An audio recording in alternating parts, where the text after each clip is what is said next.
Bienvenidos, hermanos. Le habla el pastor José Román de la iglesia Casa de Dios y Puerta del Cielo en la ciudad de Garland, Texas. Espero que este mensaje sea de bendición para usted y para toda su familia.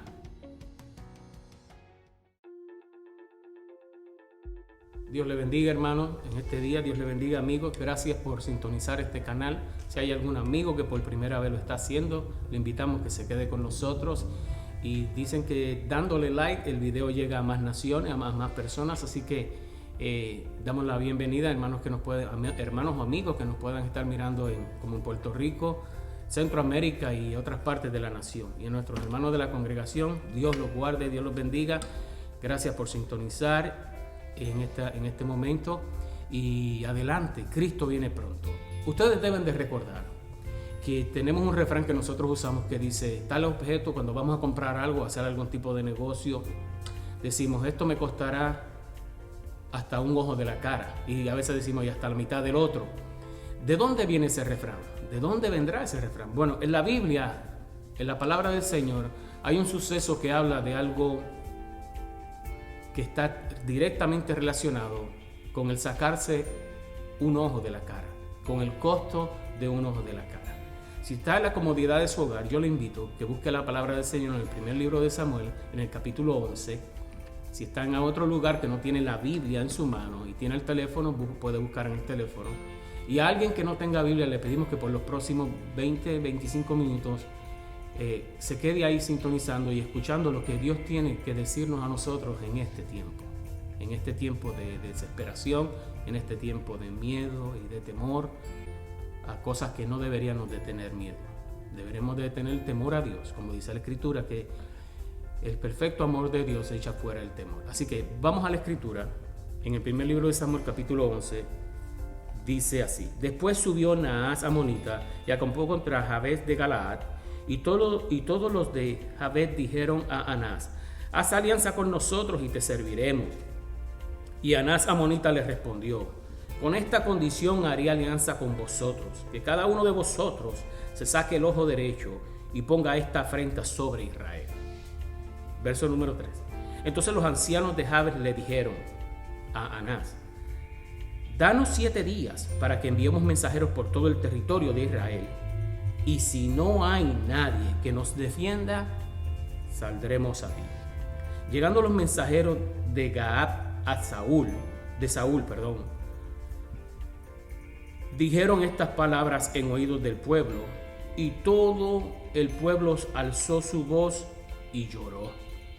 Verso 5. Y he aquí que Saúl venía del campo tras los bueyes, y dijo Saúl: ¿qué tiene el pueblo que llora? ¿Qué está pasando que el pueblo está llorando?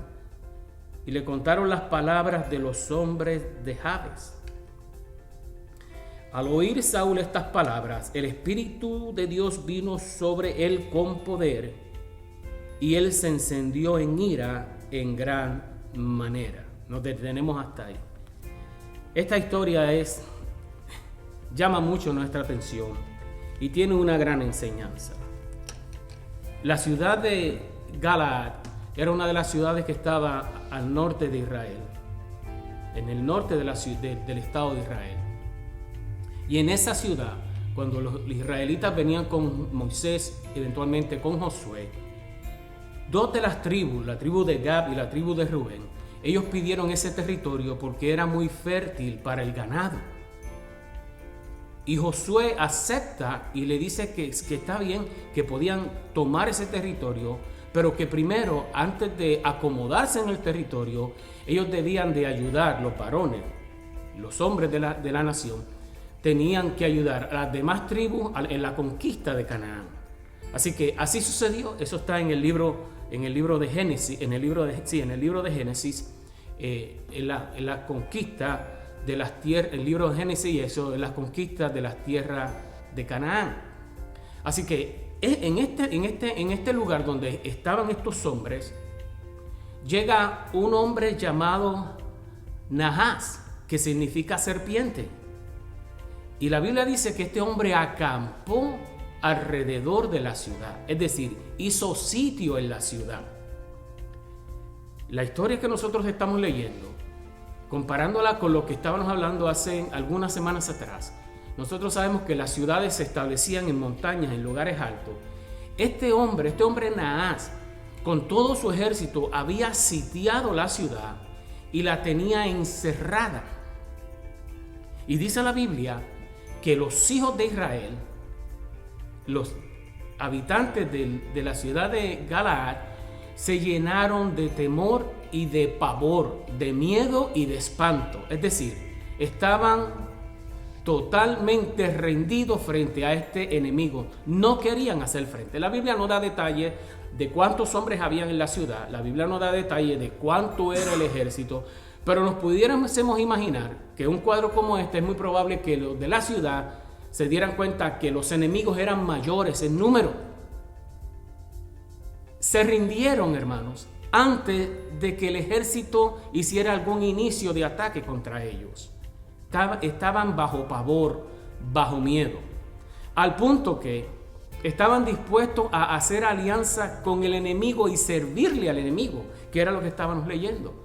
Mira hasta donde llega el miedo, el pánico hacia algo adverso, hacia algo que nos pudiera atacar, entiéndase, de la forma que sea, física, emocional, espiritualmente. Aunque nosotros como iglesia, nosotros como hijos de Dios, confiamos en el poder de Dios y en el cuidado de Dios, eso no nos priva de que vengan ataques contra nosotros. La historia de la iglesia, desde el comienzo de la iglesia ha sufrido, iglesia como iglesia y cristianos individualmente también, han recibido ataques del enemigo por todas partes a través de todos los tiempos. Cristo dijo que nosotros íbamos a tener aflicción. Él dijo que en el mundo tendríamos aflicción. Estos varones estaban llenos de pavor, temblando. Y van a hablar con este varón de los amonitas y quieren hacer acuerdo con él. Él toma ventaja. Acuérdense que su nombre significa astuto, astuto como la serpiente. Es decir, tipifica a Satanás. Este hombre pone algo tremendo. Pone una condición que era fuera de lo que de todo pensamiento humano. Le voy a explicar por qué. Él le dice, se tienen que sacar el ojo derecho. En aquel entonces, quienes salían a la guerra eran los hombres de la ciudad, los padres de familia, los jóvenes fuertes salían a la guerra. No había, en este momento, Israel no tenía un ejército armado. No lo tenía, como el que tiene hoy. Israel no lo tenía. Así que los hombres eran los responsables no solamente de trabajar para traer el sustento. Entiendo que las mujeres también hacían esa función, pero los hombres eran también responsables de guardar la ciudad y proteger la ciudad. Quitarle el ojo derecho a los hombres era una afrenta, era una muestra de una servidumbre total. Ellos estaban dispuestos a hacer eso. En aquel entonces, quitarle el ojo a un hombre lo inhabilitaba para pelear. Por eso ustedes ven que cuando nos presentan a Goliat, no hemos visto a Goliat físicamente, pero siempre que nos presentan a Goliat, nos presentan a un Goliat con un casco protegiéndose, casi sus ojos van protegidos. Y los asirios y los amalecitas y todas las tribus y las naciones de ese entonces, cuando peleaban, se protegían, por supuesto, su cabeza, su parte visual, sus oídos, porque pues es una parte muy vulnerable para pelear. Hay registros de que muchos de ellos se tapaban el ojo izquierdo, de manera que si perdían un ojo en la guerra, al menos no se quedaban ciegos totalmente, al menos tenían un ojo más para pelear, para defenderse. Quitarle el ojo derecho era una afrenta, era algo humillante. Y eso es lo que Satanás quería hacer a través de Naas en contra de los hijos de Israel en ese momento. Y los hijos de Israel, en este caso estas dos tribus y la media tribu de Manasés, que también habitó en ese territorio eventualmente, era intimidarlos, era humillarlos, no era tanto el matarlos, fíjese, porque era ponerlos vivos pero inútiles. Vas a seguir respirando aire, pero no vas a poder contribuir con nada ni para ti ni para los tuyos, porque te quito el ojo derecho y te inhabilito de toda actividad que pueda defenderte tú o defender a los tuyos. Esa es la trama de Satanás. La Biblia dice, que leímos un poco más, que en ese momento ya Dios había permitido, desde el capítulo 9, capítulo 10, Dios había permitido que Saúl fuera el rey de Israel. Y la historia, para quienes no la conocen brevemente, el pueblo de Israel, mirando a las demás naciones que tenían reyes, ellos le dijeron a Samuel, que era el profeta de ese momento, pon rey sobre nosotros. Es decir, ellos se cansaron de que Dios fuera su rey. Increíble, pero así fue. Ellos querían un rey, un hombre que los gobernara. Y Dios los complació, si se me permite la palabra, Dios los complació, pero ellos pagaron un precio muy alto por desechar a Dios y poner hombres sobre de ellos. Dice la Escritura que siendo ya Saúl el rey de la nación, el rey de Israel, los ancianos los hombres de esta ciudad fueron a hablar a llevar la noticia de que si aceptaban rendirse delante de los amonitas con esas condiciones. ¿Cuál condición? La condición de sacarse un ojo y quedarse siendo el resto de sus vidas sirvientes al propósito de una nación pagana. La Biblia dice que Saúl en ese momento no estaba ahí, pero que los mensajeros que salieron llevando la noticia en todo el pueblo, cuando el pueblo escuchó la noticia, el pueblo comenzó a llorar. Imagínese, hermano, amigo, imagínate que tú tengas padre de familia, que tú tengas que llegar a tu casa y decirle a tu familia, mi jefe dijo, por poner a alguien, no necesariamente tiene que ser el jefe de la compañía o qué sé yo, el gobierno, pero que tengo que cortarme, que quitarme un ojo o que cortarme una mano o quitarme un pie, porque de esa manera yo no represento ningún peligro para él. Imagínase que nosotros llegáramos a nuestro hogar y le dijéramos a nuestra familia, tengo que hacer eso porque pues ellos no quieren que nosotros los confrontemos. ¿No muestra eso un grado sumamente increíble de miedo, de temor, de que aquellos que se supone que nos van a defender, en este caso los hombres de la ciudad, los varones de la ciudad, están totalmente rendidos frente al enemigo? Si ellos, que son los fuertes, están dispuestos a rendirse delante del enemigo, ¿qué pueden hacer los hijos? ¿Qué pueden hacer las esposas?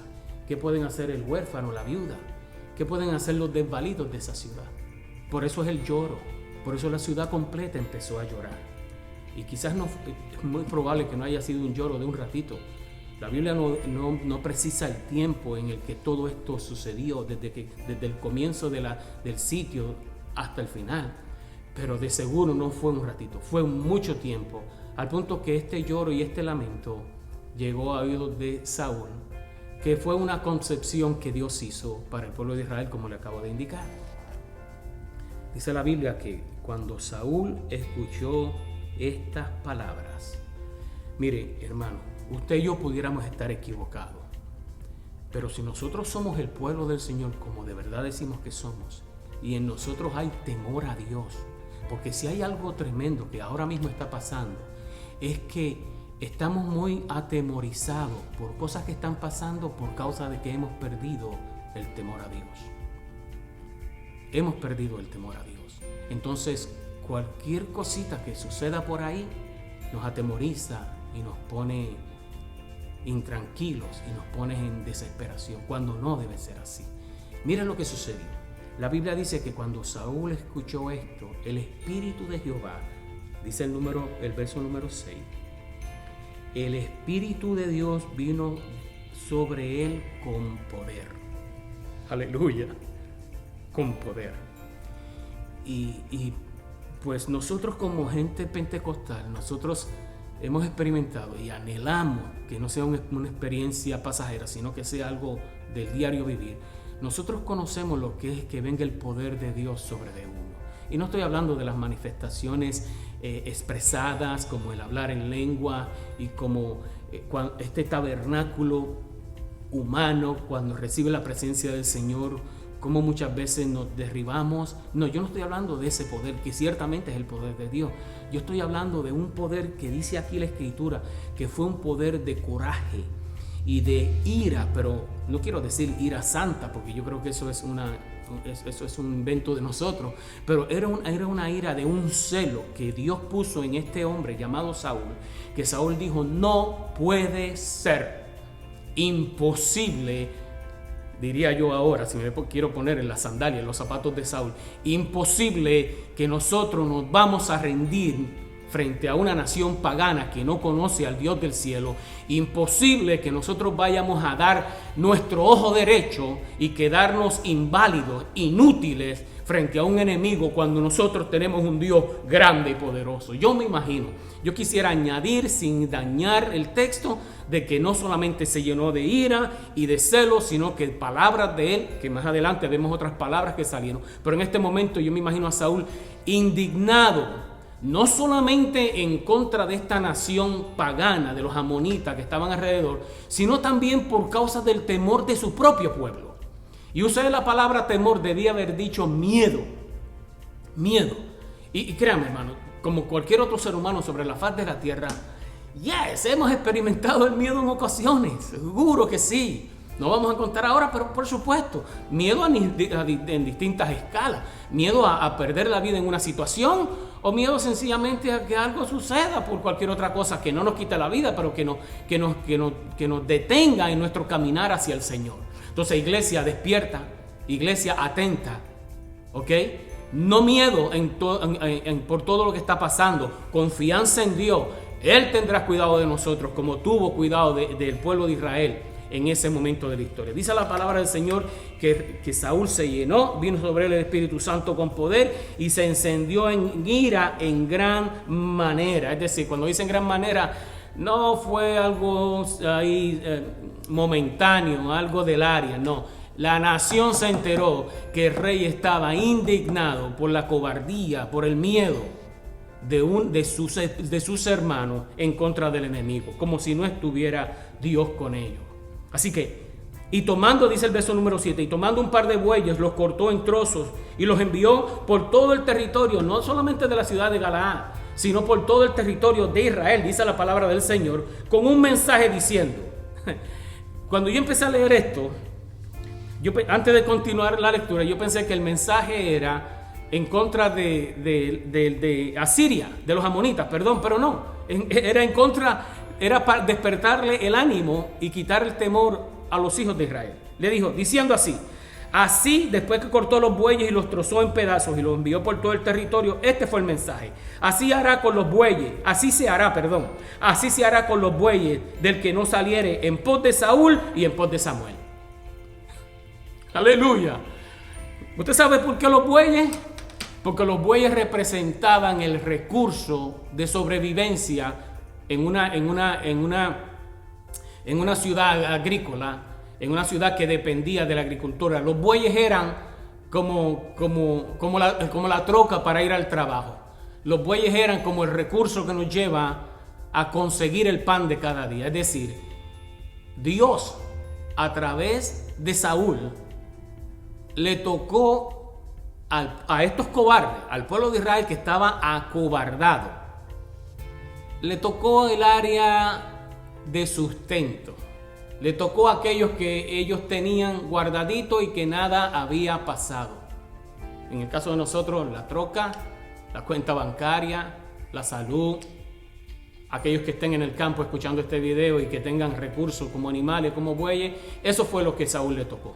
Dios a través de Saúl, para despertarlos y decirles, ¿sabes qué? No tengan temor del enemigo, yo estoy con ustedes. La Biblia dice que el Espíritu de Dios vino a Saúl y ese fue el mensaje que Dios le dio a Saúl. Y le dijo, ustedes tienen que salir a la guerra. Y la Biblia dice en ese mismo verso número 7, al final del verso dice, y cayó, gloria al Señor. Mire cómo dice la Biblia, no miedo, la Biblia dice, cayó temor de Jehová. Y cayó temor de Jehová sobre el pueblo. ¿Y qué hicieron? Si usted tiene la Biblia sabe lo que dice, ¿verdad que sí? Y salieron todos como un solo hombre a pelear. Aleluya al Señor para siempre. Estaban, aquí dicen, agüitados, cobardes, Una expresión de donde yo vengo, dicen, tenían el rabo entre las patas. Estaban totalmente acobardados, temerosos. Vino palabra del Señor a través del hombre de Dios de la ocasión y los hizo despertar. ¿Sabe qué, hermano? Eso es lo que quiere hacer el enemigo.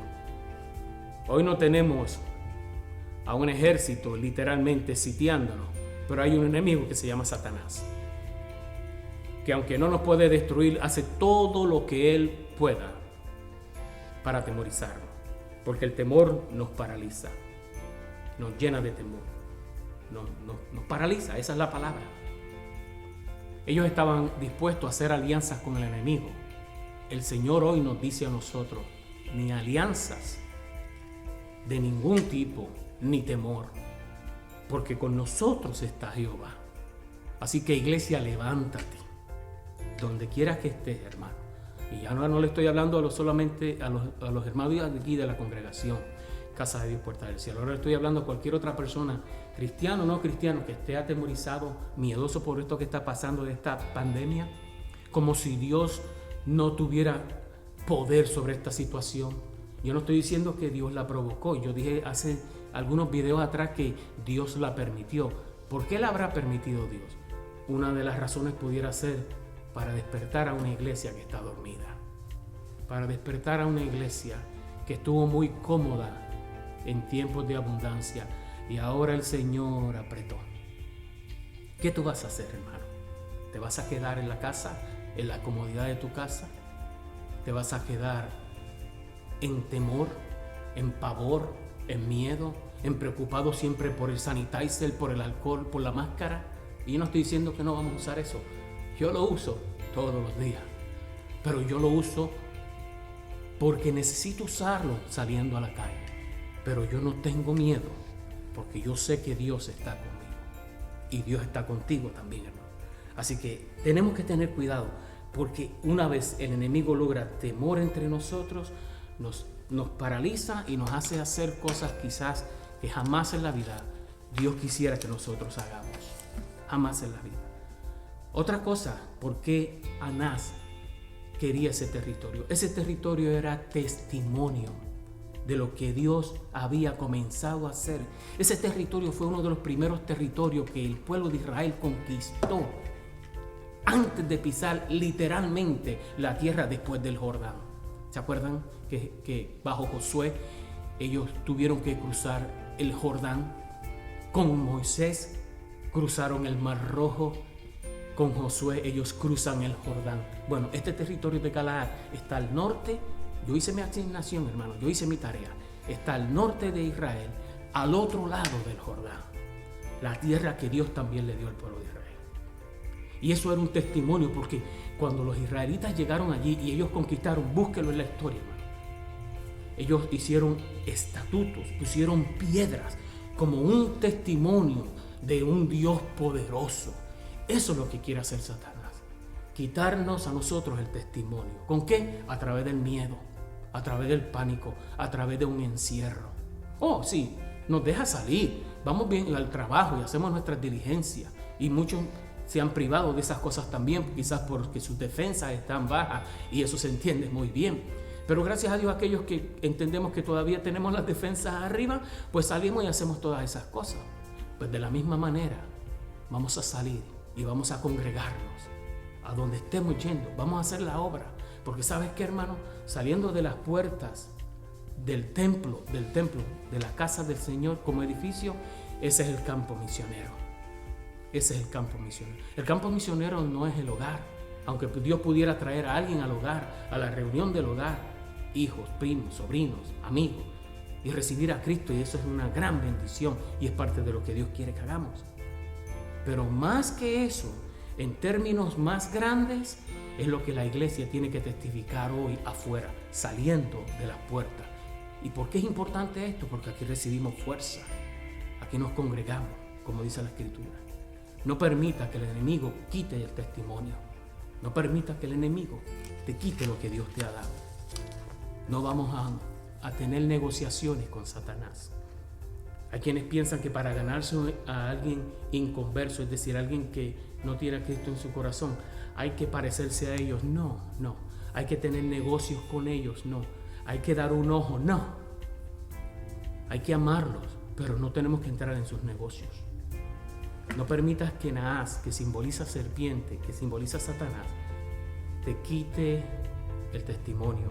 No permitas que este Naas te marque quitándote el ojo derecho. Porque si él lo logra hacer, y ahora estamos hablando en términos espirituales, él te quita el poder de tu pelear. Pelear por los tuyos, tu familia, pelear por el ejército del Señor, pelear en el ejército del Señor. Así que, amigo que nos escucha, no permitas que el enemigo te quite esas cosas. Busca al Señor, busca una iglesia cristiana. Congrégate si no te estás congregando. Si ya abrió la iglesia donde te congregas, pues entonces llega.